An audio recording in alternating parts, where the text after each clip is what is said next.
All right, if it's Tuesday, that means it's only one thing. And that one thing means it's time for Comic Book School Live, the place where you go to learn about the craft and business of making comics. My name is Buddy Scalera. I'm a comic book writer, and I am joined by my good friend, a 3-time Emmy Award-winning screenwriter, Mike Fasolo. Mike is always gets the applause. And real quick, Mike, I just have to say, it is Movember, and Movember is the month where we allow our whiskers to grow out so that we draw attention to men's health. This is started November 1. How's my beard coming in? I was going to say it's actually looking pretty good. Pretty good. I mean, well, I wouldn't say pretty good for, almost 3 weeks worth, but it's pretty good for Buddy. And when did you start that? This morning? This was, I think I started this last night. Last night. Yeah. Last night. So could you afford more dish towels, or is that the only one you got? No, just one. I only have one. Just the one. I got to tell you, Mike, I'm pretty excited. We've got 2 amazing guests here. We're going to be talking about a new comic book that's about to release called, how do you pronounce that, Mike? Behemoth. Behemoth. I can never pronounce that properly. And it is co-written. We've got one of the co-writers on by the dude that wrote Rampage, which I thought was a super fun movie. He probably has Dwayne Johnson waiting in the back. I'm not 100% sure, but I'm going to say yes. Oh, yeah. You think he does, right? Oh, yeah. He's probably we're going to have The Rock come out just from behind whatever door. Gorilla. Yeah. And we brought Jay Martin, who I got to be honest, Mike, I'm not familiar with Jay Martin. I checked out his art, and I'm a new fan, so we're pretty excited. We're gonna be breaking down their creative process, talking a little bit about how they work together. We're gonna show some behind the scenes artwork. Oh, Mike, your friend is on. Good day, Andrew.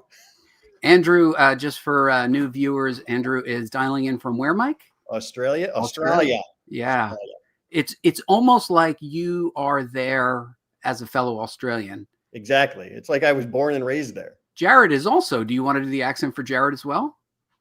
Good day, Jared. I was going to try and say hi, buddy, and Mike, but that would just sound. Let's just skip right to the guests. Mike, please. That accent is the worst part of my day. Yeah, but it's still keep part of your day though. That's the thing. Still keep coming on. Mike, please welcome our guests, Ryan Engle and Jay Martin. Welcome, guys. Welcome. Hello. Welcome to the show.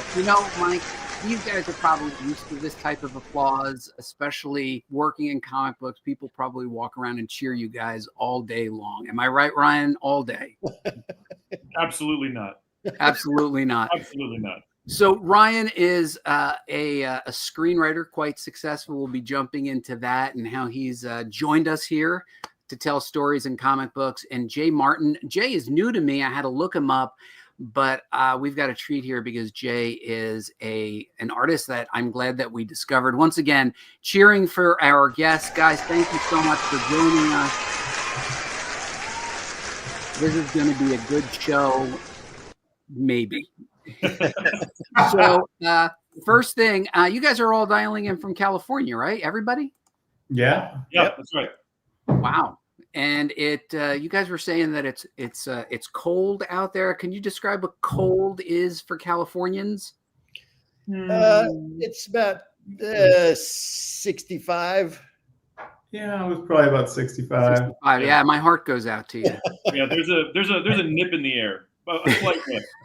Yeah. I did have a jacket on most of the day.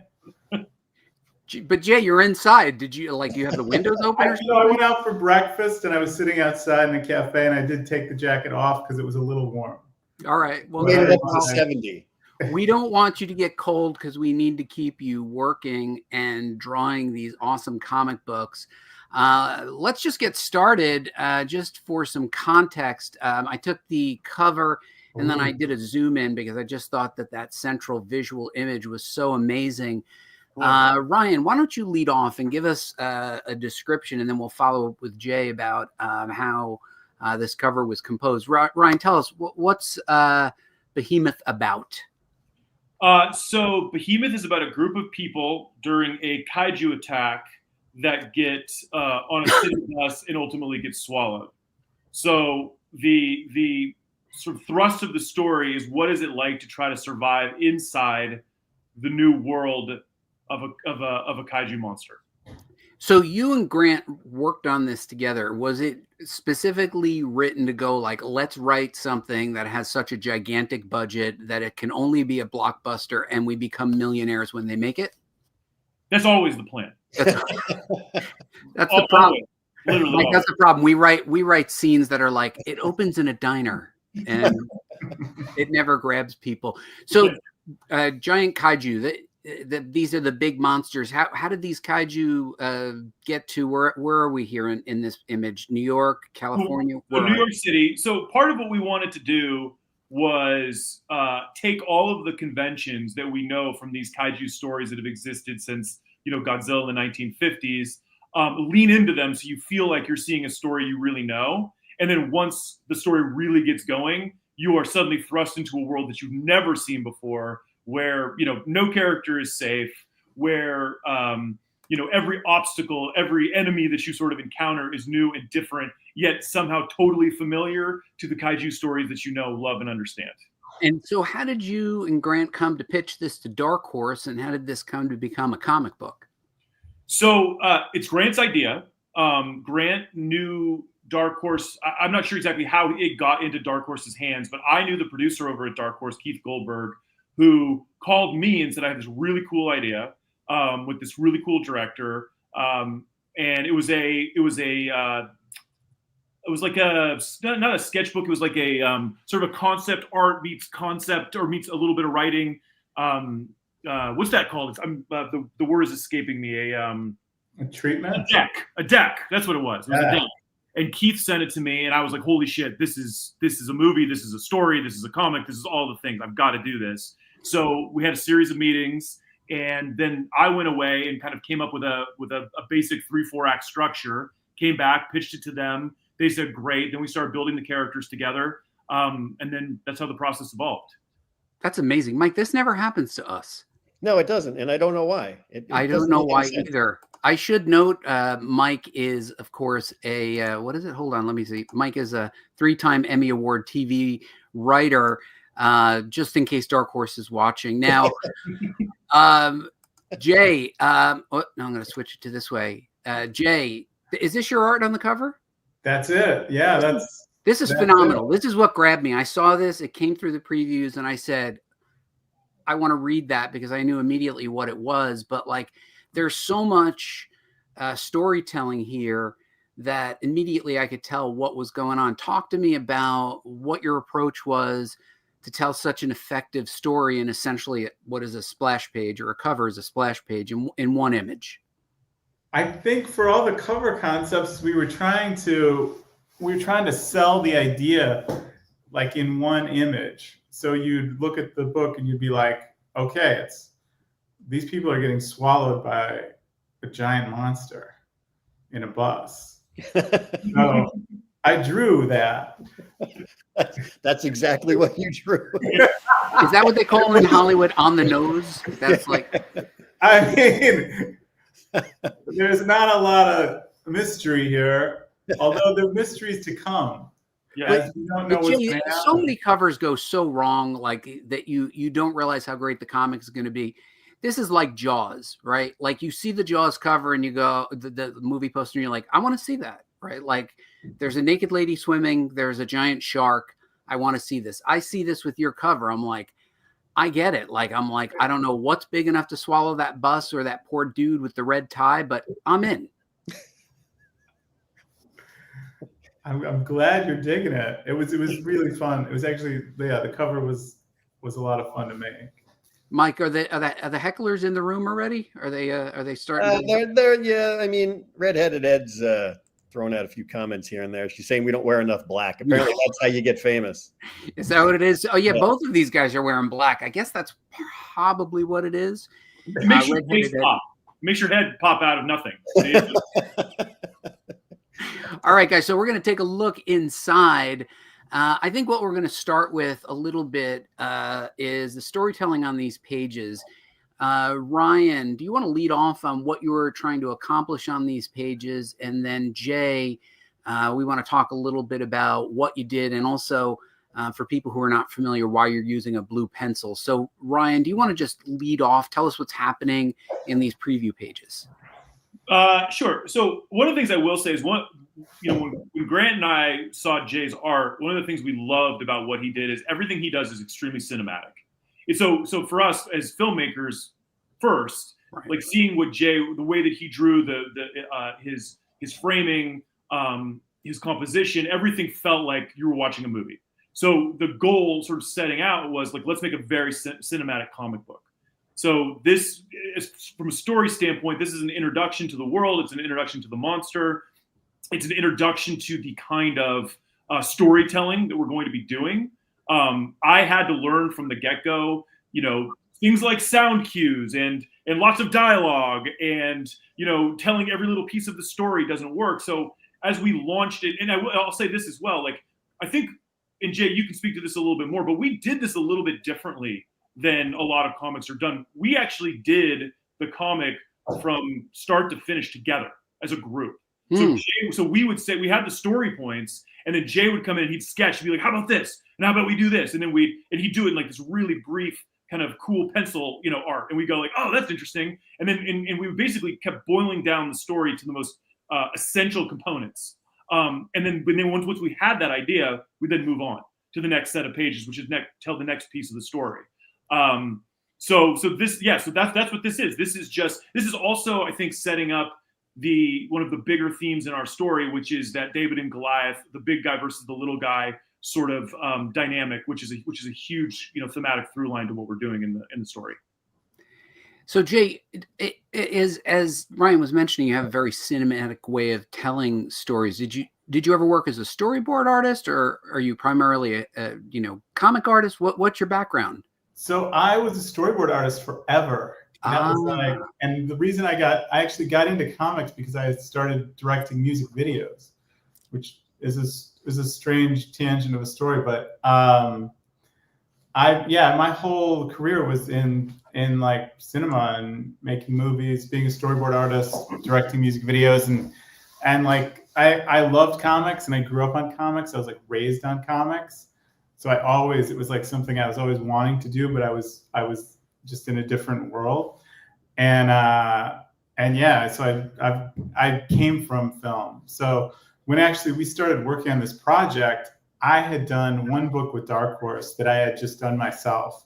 It's called Lost Boy, and I basically just did it all by myself and sold to them, and they published it. But when I was doing this and they were telling me about the Behemoth project, I was like, this is amazing, but like I'm not a traditional comic artist. So I was like, what if we just do it? Like we just hang out and I'll sketch, almost like when I do storyboards.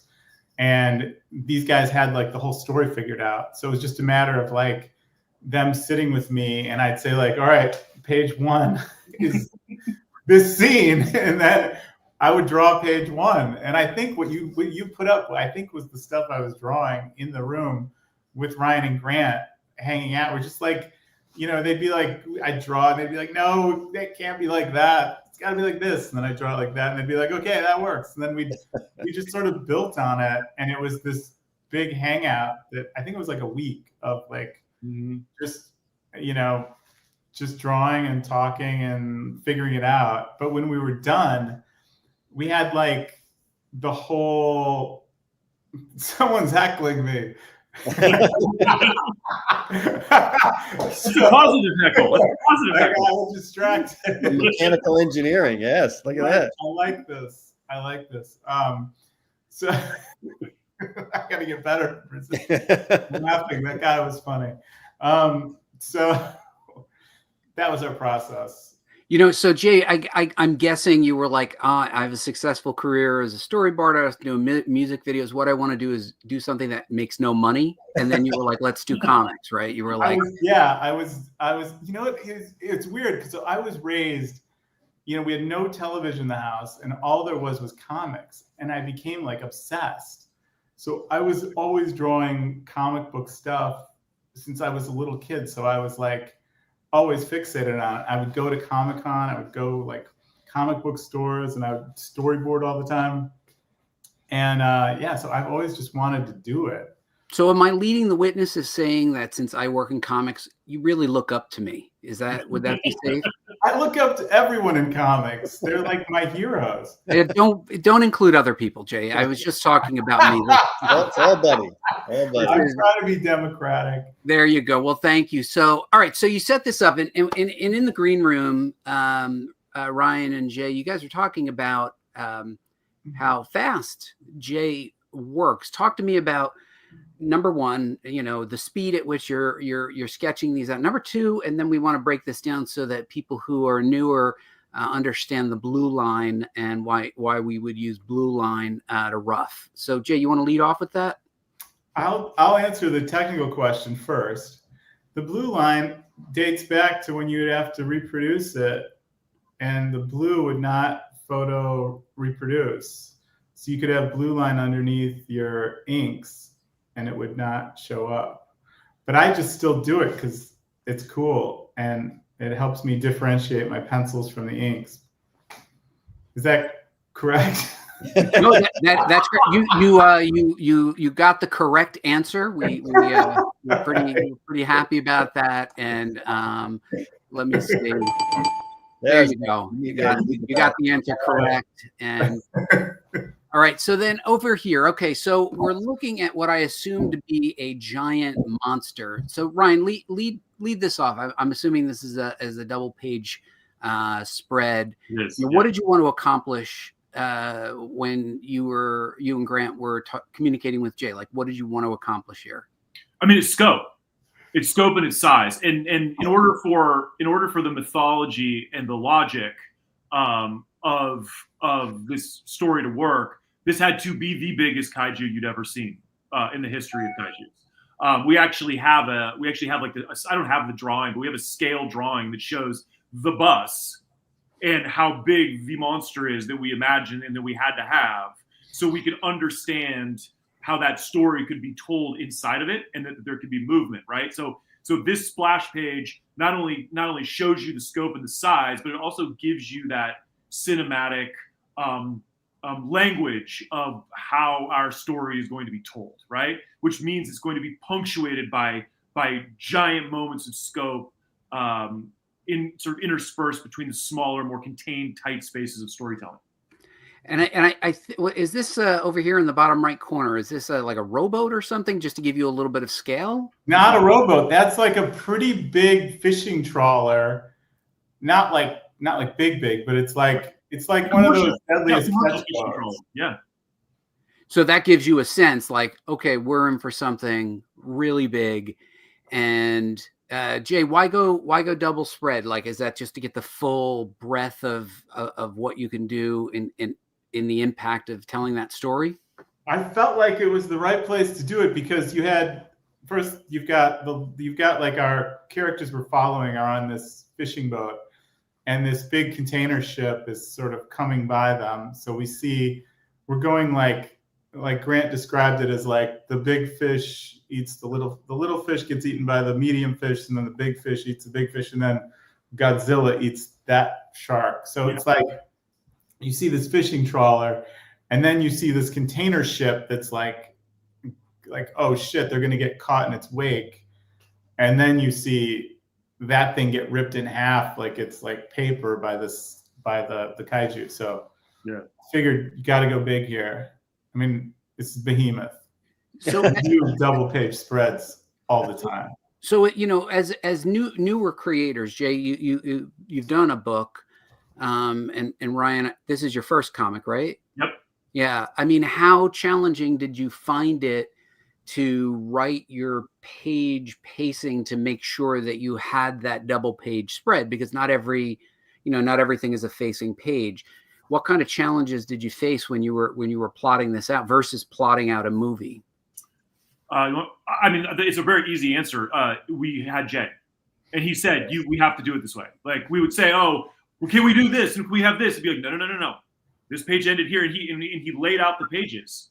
Remember that on the paper? He would like lay it out and say, see, you're going to flip here. So we've got to, if we're going to tell this piece of the story and you want it to be big, we got to finish that piece of the scene here. Otherwise, we can't do it over here. So it just became this thing where Jay would be like, guiding us essentially and reining us in and saying, this is how we have to tell the story on the page, versus if you're doing it in a movie or any other medium. So Ryan, you are a screenwriter. I mean, you're known for Rampage and Beast, so that you're not unfamiliar with writing. How did this experience differ from plain words on a page to literally, I guess, art directing with your artist? How did that experience differ? So it was a matter of boiling down. So it was a 16-page story that we had, right? I believe it was like a 16-page document that was the entire story that we were going to tell. It was this process of shrinking and removing everything that was unnecessary for the comic. That was only necessary for the comic, I should say. The hardest part for me wasn't even this sort of like dynamic, splash page stuff or the cool action. The hardest part for me was the sacrifices you made with character. That was like where you couldn't tell this little piece of character story, or you couldn't tell that little piece of character story. And I remember we were like on book 3 or issue 3, and I remember Jay saying, I was like, I have to have this. We have to have this scene. We have to have this scene. It's super important. And Jay kind of figured it out. And then he looked at me and he goes, he's like, you really needed that, didn't you? And I was like, I really needed that. Yes. See, the OCD start to kick in. Totally. It wasn't even the OCD. It was this. I usually, and I'm a very economical screenwriter. You look at a screenplay that I write, and it's like there's no fat on the bone, right? None. And I get rid of everything that I don't need. And even this was so hard for me because it's really hard to express that emotion and get it across. From a dialogue standpoint and just from a length standpoint. And then you get Jay, and Jay does it really beautifully in pictures. There's a lot of art where you can get a close up on one of our characters' faces, and Jay just sells it so well. It's so cool. Mike, do you remember when you did that transition and you were like, Mike's a TV writer for everybody that doesn't already know. Mike, you did the comic book writing thing. You found it to be a lot harder than you thought, right? Yeah, it was. I mean, you on the page just for TV and stuff, you're not really limited to what you can do. But when you're on the comics page, you got 22 pages or 20 pages, whatever it is. You have to tell the entire story in that and make it make sense. And it's like Ryan was saying, you got to cut out every little bit of fat just to make sure that you can get everything in there. Yeah. I also find that you have that exposition. You got to get that exposition in, right, Ryan? You're like character building, but we go back, and Jay, you're a classic comics fan. You probably remember, early Spider-Man, where Peter Parker as Spider-Man is swinging through the city talking about, I've got to get medicine to Aunt May, and I've got, I'm having problems with Mary Jane, right? But the exposition came out, but the artist made you want to continue reading because there were the visuals there, and that's the value that a talented artist brings. So Jay, we thank you for making us as writers look. Thanks, Joe. Jay. I hope I can get you to turn the page. Well, speaking of turn the page, let's take a look here. Talk about what's happening here, and then Ryan, and then Jay, talk to me about the shot selection, because immediately the first thing I notice, we all thank, Redheaded Ed, we all thank you. So what's happening here, Ryan? And then Jay, talk to me about your shot selection to keep it interesting. So this is meeting the main character, Sarah. You're meeting her in a slice of life, introducing what she does, what she's good at, what she loves, her living situation. It's a pure, straight up character opening. And Jay, pure character opening, I noticed the variety of shots, the close-ups that you select. How do you make these selections, and why are they important? I mean, for me, it's like comes down to like the storytelling and then visual interest and how do we like communicate this stuff in a really simple way. I always like to keep it simple. And then, with Grant and Ryan there, they had all these like things that had to happen. So it was like, we need to see a picture of her dad. We need to see like the food truck, and we just see that she like lives in the food truck, and she's like, so it was like making it all work and making it look cool was, it's sort of, I don't know. We're like, Jay, we need a lot of close-ups. I like to do contrast. That's definitely a thing with composition is like different sizes. And I think if you in the finished book, the last frame is wider. Mm-hmm. So there's more contrast. But yeah, I like the juxtaposition of like the really tight close-ups and then the wide of the bus or the food truck. And then what's admirable about what we see here is, you can follow that this is a setup, like this is the exposition, and maybe, Ryan, the words that you didn't have to put on. I would imagine there's some dialogue, but at the same time, it's the dialogue I would imagine is anything that Jay could not convey specifically with the image, right? Exactly. There's one. I won't say what it is, but there's one thing that we're selling right here in this. But you can see, I'm pointing at the screen, but you can see from the top left, there's the emotional sort of hook in her and her dad. You see her skills with cooking. You see her love for doing it, and then you see where she's doing it from. And then by the end, you see not only that, but you see she's actually living in the place she's doing it from. So like in one page, you're like, I know everything about this girl that I need to know. She's a fighter. She's ambitious. She's a bit of a loner. She's got a passion, right? Like that's cathartic when you can look at that and go, okay, I know who I'm rooting for now. Yeah. So you get a sense of placement, you get a sense of time, you get a sense of location, and all these things are set up. Yeah. Mike, are you tracking so far? Yeah, I was going to ask when you were sitting down with Jay and your other co-writer, were you like, okay, we have to have six panels on this page, or were you just like, we need to tell this part of the story, and Jay just did it?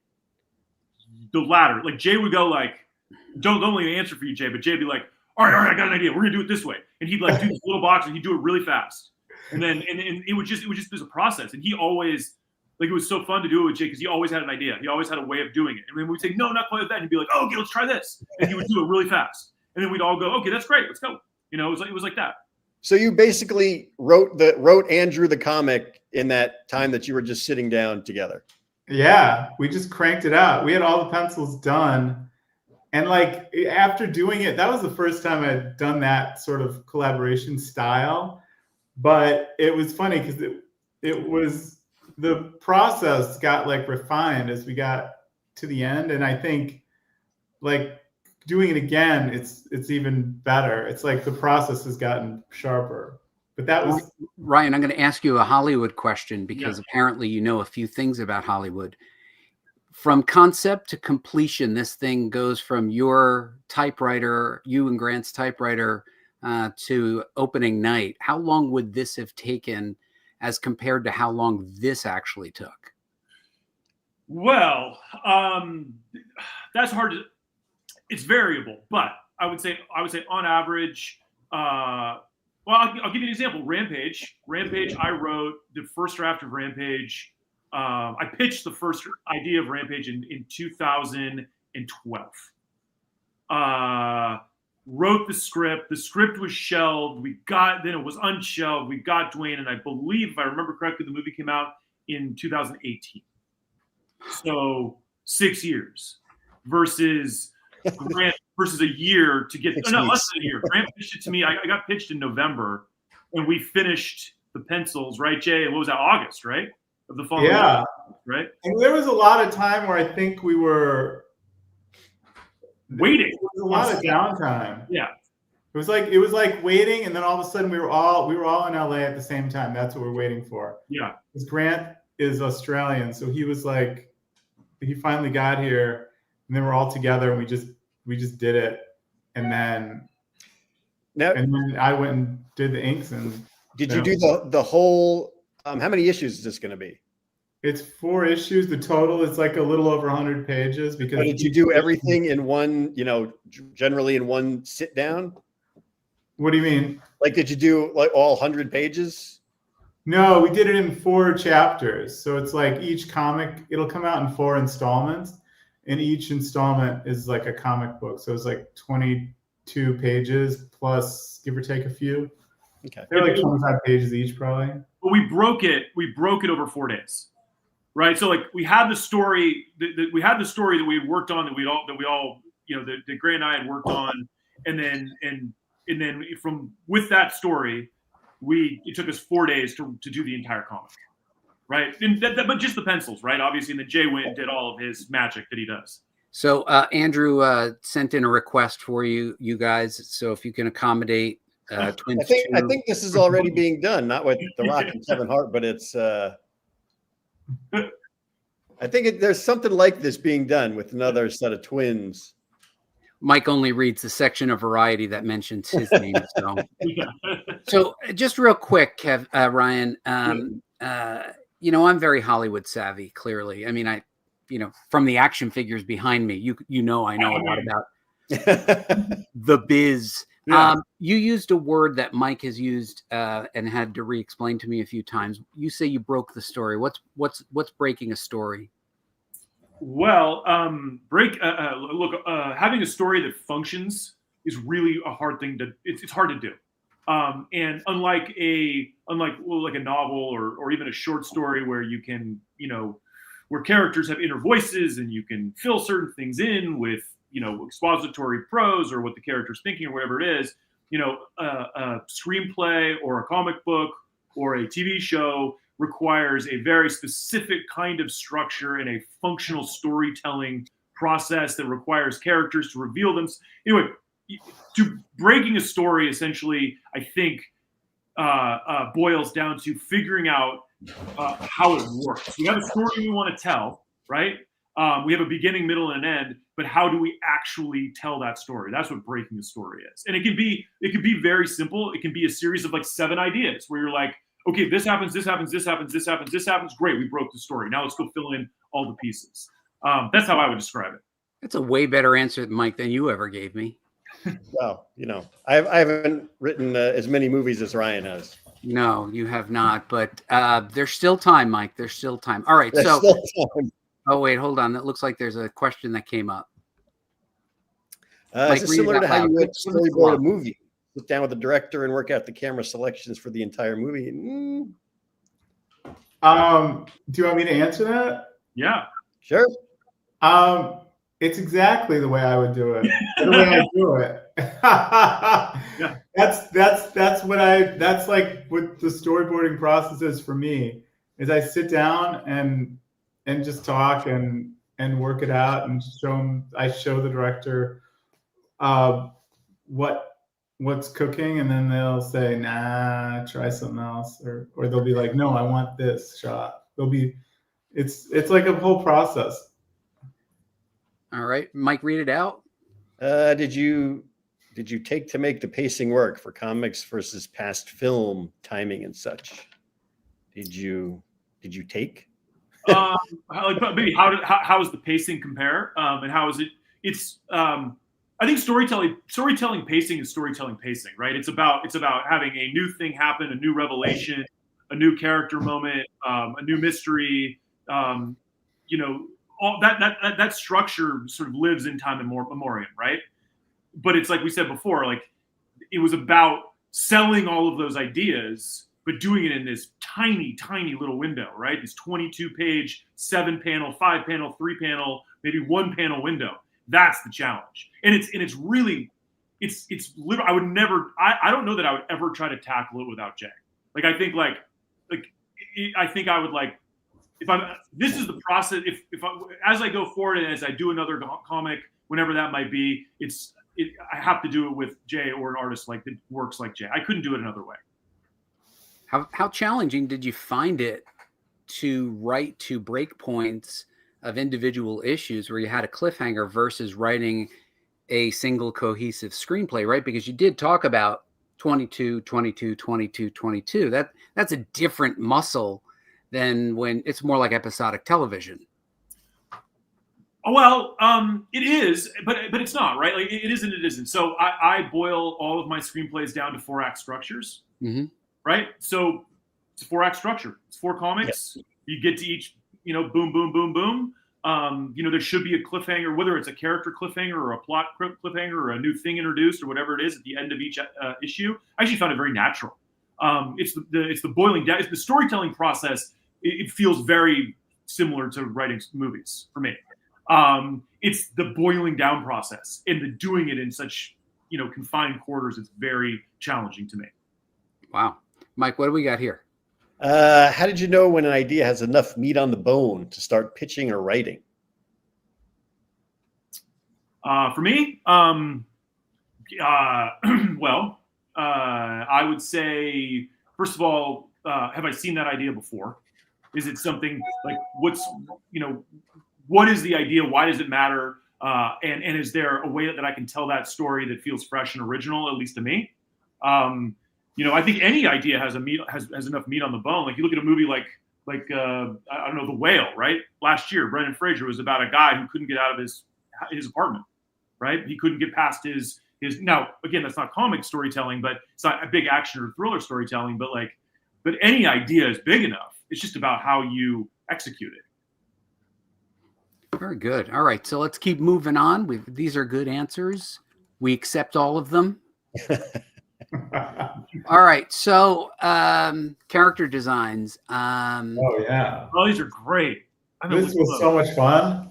Talk to us, Jay. Tell us how you approach this and it was cool. We literally just sat there and I just sketched, and they would describe the character and say, like, this is Naomi, this is Deb, this is Ayuko, and we just we talked about it, and I would just draw while they watched, and it just all seemed to, this was the most effortless part of this experience. Jay, one of the things that strikes me most about this when I was looking at these are not your typical standing flat-footed character turnarounds. You put some body language in here that I would imagine conveyed who they were. Is that what you were going for when you were pulling these sketches together? You're going for who they are and how they move in space? I think so. I mean, it was one of those processes where it was just us. So we didn't have to go show them to anyone. It was just, we're just there. So it was very informal. So I think it allowed for a lot of freedom and how it came out. Yeah, just looking at these are pretty dimensionalized. It looks like we have a question in here, Mike. You want to read that out? How do you convince someone with money that your bones have meat on it? Well, that's the hard part, right? Like yes. that's the hard part. There is no easy answer to that. I mean, like I have 100 ideas that no one cares about. I've pitched stuff, I've tried stuff, I've done stuff for years. I've been in this business for 20 plus years, right? So you just never know. You have to start with what you believe in and do I think I have a story to tell. If you're worried about what other people are going to think about your story, you're already lost because you're writing it for someone else. You're not writing it for you. You have to believe in the idea. You have to believe in, the big thing that I would say too is you always have to understand and know what your story is about. Not what your story is about, but what's it about, right? Like, what are you trying to say? What are you trying to put into the world? What's the thing that resonates in that weird part of people's brains where they're like, oh, this makes sense to me, even though they can't, put their finger on it. Like I always ask my kids, what do you think that was about? And they'll say, oh, it was about a girl who did this. And I'm like, no. Like what was it trying to tell you? So you need to, that's the thing that makes stories universal. That's why stories exist, right? Because they have that thing. And it goes back to Jay's art too. It's like you look at that art and you know those people. You're like, I've met someone like you. I see who you are by the way you're standing, by what you're wearing, by the look on your face, right? Now, Jay, you don't have to name names, but if you want to, you can. But when you're a storyboard artist, you undoubtedly are working on projects where you know it works, and then you undoubtedly know projects that just they ain't gonna work. Talk to me about how. I do not know. I do not know when they're going to work and when they're not going to work. Is that right? I've worked on so many things, and some have been amazing, and some have been complete disasters, and some I've been like, this is so cool, but I don't think anyone's going to get it. And then, like, I absolutely love Michael Gracie, and I loved working on The Greatest Showman with him. And I was like, I don't know what's going to happen with this. And it turned out to be amazing. And I was like, so happy and overjoyed. But like, as I was doing it, I was like, I don't know. So I have no idea. That's fair. Mike, at backstage, Jay told me, he said he didn't think Titanic was going to work. Yeah, well, it's a ship. Everybody knows the story. Nobody cares. They know the story. No one's really going to care. Yeah, the ship's going to sink. Everybody knows it. You wouldn't have been alone. You were like, we know what happens. All right, so let's keep moving on. Okay, what do we got here? Okay, so everybody loves to see what people's working space looks like. And Ryan, did you clean this up just for us, or are you really? No. Are you really that neat? No. Right. I'm looking over at the pile of stuff I took off my desk that I put on the couch. Yeah, I cleaned it up. Little known fact, when Ryan's kids get the answer wrong on what was that movie about, they have to clean his office. That's right. So Ryan, what are we looking at? So you're facing your wall of action figures and inspiration to remind you that you're wildly successful as a screenwriter. You can do it again. Is this to overcome the self-doubt? It is reminding myself why I fell in love with storytelling in the first place. That's so Star Wars, and you can't really see there, but I have a lot of Star Wars Legos. I have a DeLorean Lego from Back to the Future. I have the Ghostbusters Ecto 1 Lego. I have a old school movie palace. I have He-Man. I even just bought my new toys. I bought a Joel and Ellie set from Last of Us. Oh, Last of Us. Which Last of Us and Last of Us 2 are my favorite video games. Probably I think the best video games to ever be released in the history of video games. I have my PS5. I'm a gamer. I have my PS5, my Xbox, my Switch. When do you get work done? This is just a little office that I rent above a furniture store down on Bay. When do you work? I mean, sometimes. Yeah, if I had the PS5 and the Xbox hooked up, there would be rarely work getting done. Yeah, well, I mean, I have to manage. I have to I have a wife and kids, and they keep me honest, and I gotta do my work, and but yeah, that's what you're seeing here. They're like, Daddy, we're hungry, and you're like, Daddy's gonna go type. Yeah. All right. So what are we looking at here? So aside from the Beast poster, which you see over my shoulder there, those are my produced credits. You got Gabrielle Union in our little low budget revenge thriller that we did, and I have my two Liam Neeson movies. My Nonstop's a movie I'm really proud of. It's the first produced credit I ever had, and it was a really bananas situation the way that I got it and what happened with that movie. If you have time, I can tell you the story. It's fun. And then I have we got all night, Ryan. No one's watching. It's just I mean, the short story of Nonstop is they had a story, they had a script, but they wanted to redo it, and the director had written a new story based on the story that was there before. And I had known the director briefly from a spec that I had written after I left my executive job, and they came to me and they said, we need a script. Can you write it in 2 weeks? And my wife was 9+ months pregnant. And I had a full-on panic attack. And then I said yes. And on the Friday that I was supposed to meet the executives, my wife went into labor, gave birth. On Monday, I went in and had breakfast with the two producers and the director, and I said, I like the treatment, and I think I can, do it. And they're like, okay. And the producer, who I love, pinned me to a car, not physically, but like after the meeting, and he basically said to me, "Don't fucking lie to me. If you can't do this, say you can't do it." And I was like, I can do it, And then I did it, and I wrote 10 pages a day, and I delivered them to the director, and that was ultimately what Nonstop was. And I slept on the couch while my wife dealt with the newborn, and my mother-in-law was staying in our condo with us, and that was the Nonstop story. So talk about motivation, though, Ryan. Yeah, that's Your a wife good one. Well, definitely nonstop. That's definitely, yeah. I mean, listen, success is when opportunity meets luck, and you're ready to sort of meet it, And the thing that I did was I went in after that meeting. I'm sorry, I got it wrong. The meeting that I eventually, it was supposed to be on a Monday. It ended up happening on a Friday, and then that weekend they said you have the weekend to decide. And I went into the office and I sat down on Sunday and I wrote 10 pages. And I went, okay, I can do this. And that's when I called them on Monday and said, okay, I'm in. And then I did it. Wow. Yeah. Mike, just listen, let's give that up. Yeah. I know too much now to do it again. Because I didn't know enough to know that it was insane.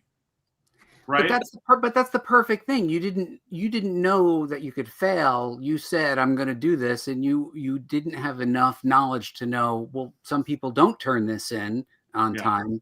Yeah. And I guess that was a good way to approach it. Yeah. Yeah. So that's the Nonstop story. Then the other poster that you saw was my Japanese poster for Rampage, which I love. I just love. It's incredible. Yeah, you get a lot of cool stuff, and you get this all for free, right, Ryan? Everything comes for free. Everything but the Rampage toys. Everything but the Rampage. Posters were free. The posters were free. They sent those to me. Yeah. Are you working out in your deal with Dark Horse? If they make action figures, at least they're going to comp you the action figures.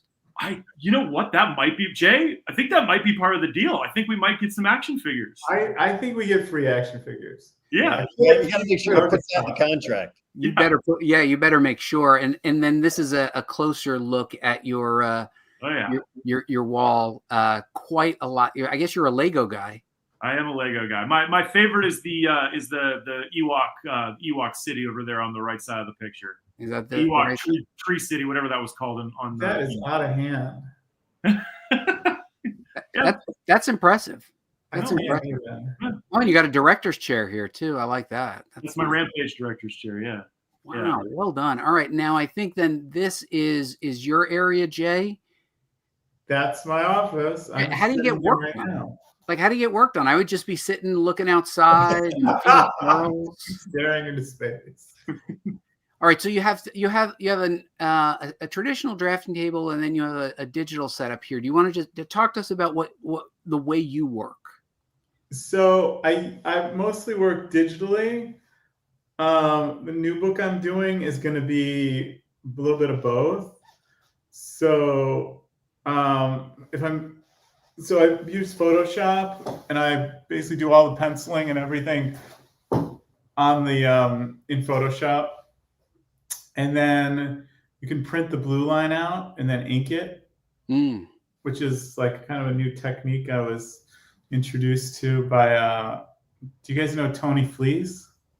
I do not. Carol, and he did, but he's a comic writer and artist, but he showed me this technique at his studio, and I think a lot of guys are doing it now, where you do How has digital changed the way you approach a page?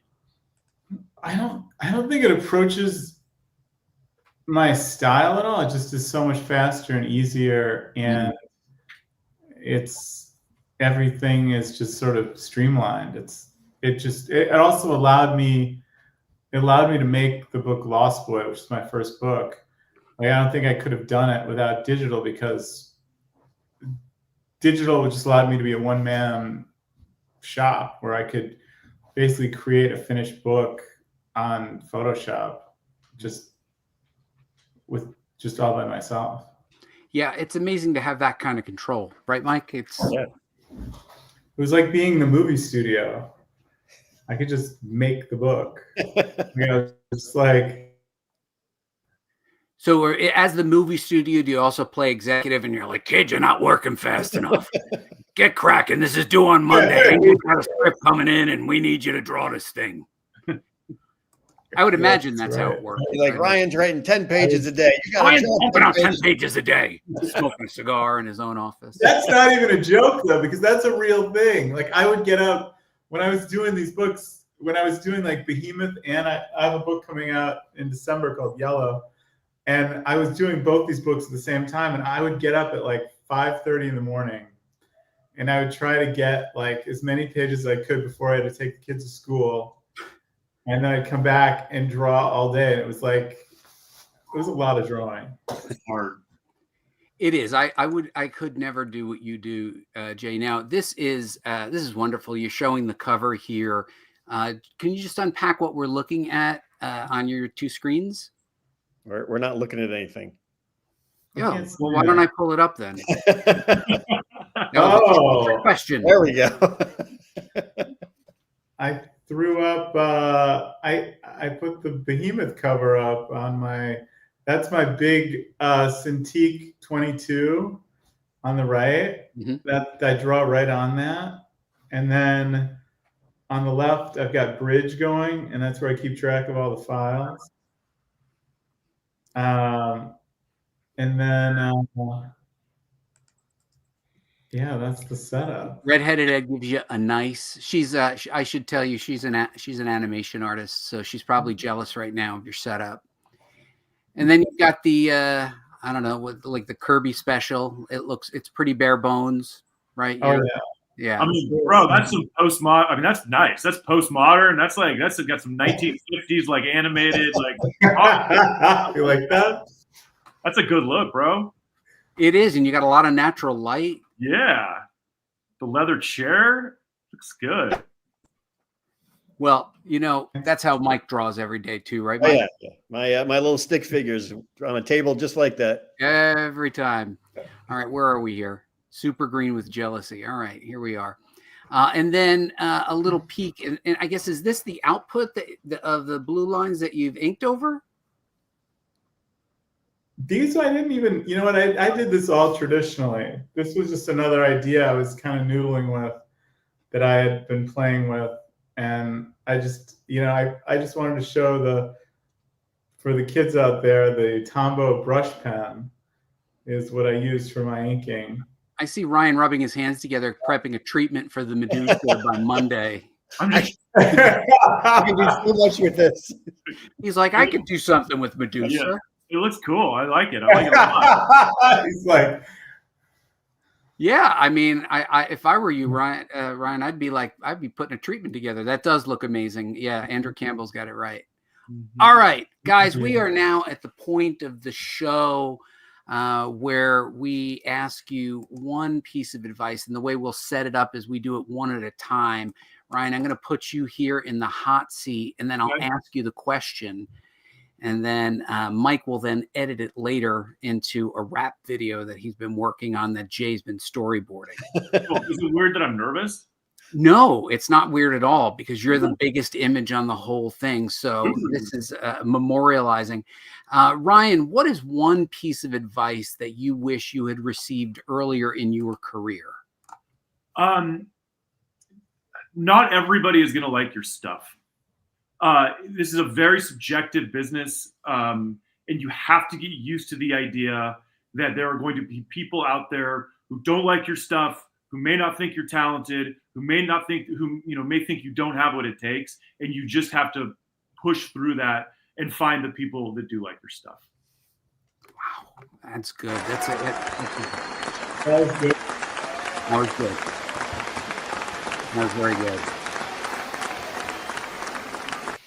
All right, Jay, we're going to put you in the hot seat, which is in the top left corner, and we're going to set you up for success by asking you the same question. Jay, what is one piece of advice that you wish you had received earlier in your career? I think it would be that don't be afraid to put yourself out there. Don't be afraid to make things, don't hold back, and don't worry about being judged. All right. I like that. See that? I like a 19 answer. That's really good. So guys, thank you so much for joining us. based on what we talked about, when can we expect to see this book hitting the stands? Any ETA on that? I think it's January, isn't it, Jay? Yeah, I think it's the first issue is in January, I believe. Yeah. So Mike, if you put a dollar or two a month, a week away from now, you could buy at least 3 or 4 issues of each issue. Yeah. I was gonna ask when, after the, it comes out in January, when is the movie coming out? Oh, I thought you meant when does the movie comes out in January, right? Oh, so that you drew storyboards really quick then. Yeah. We are having conversations about that. We'll see. Nothing I can say yet, but it's, if I have my way, it will be an incredible movie, and I can't wait. Well, we look forward to it, and we thank you guys very much for joining us. We're going to put you in the green room where Mike has generously provided snacks. Mike, what is waiting in the green room for Jay and Ryan? I have pork rinds and cheese sauce. Amazing. Wow. Nothing to drink, just the pork rinds and the cheese. Well, if you melt the cheese sauce down really well, it's drinkable. Oh boy, Ryan and Jay, you guys are in for a big treat. I can't wait. Guys, big round of applause. Thank you so much for joining us. Good luck on the comic book. We will Thanks for having us. We will see. We're gonna put you in the green room. I didn't expect them to be that nice. I was expecting, like, they would be expecting what you imagine Hollywood people to be like. I don't know what Hollywood people would be like, but I have one Hollywood imitation, and that's the guy smoking the cigar. That's it. I only have one imitation. That's and every agent. Ryan, is that every executive that you've met, they just like that? I mean, weirdly, no. Yeah, you don't see too many like that these days. Yeah, no, not anymore. Mike, I'm not going into Hollywood. Forget it. I'm turning all of my Michelangelo would be proud of all those pizza toppings. Mike, you're winning. You're winning. Well, I stocked the green room well.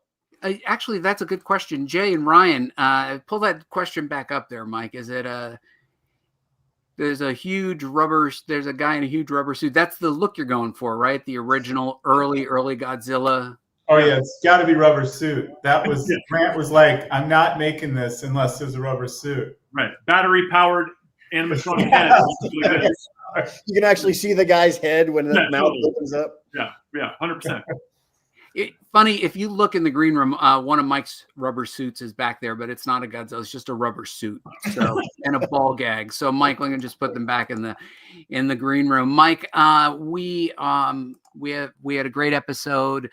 We thank Dark Horse for setting this up. We want everybody to like, comment, and subscribe. Good night, everybody. We love you. We will see you next week on Comic Book School Live.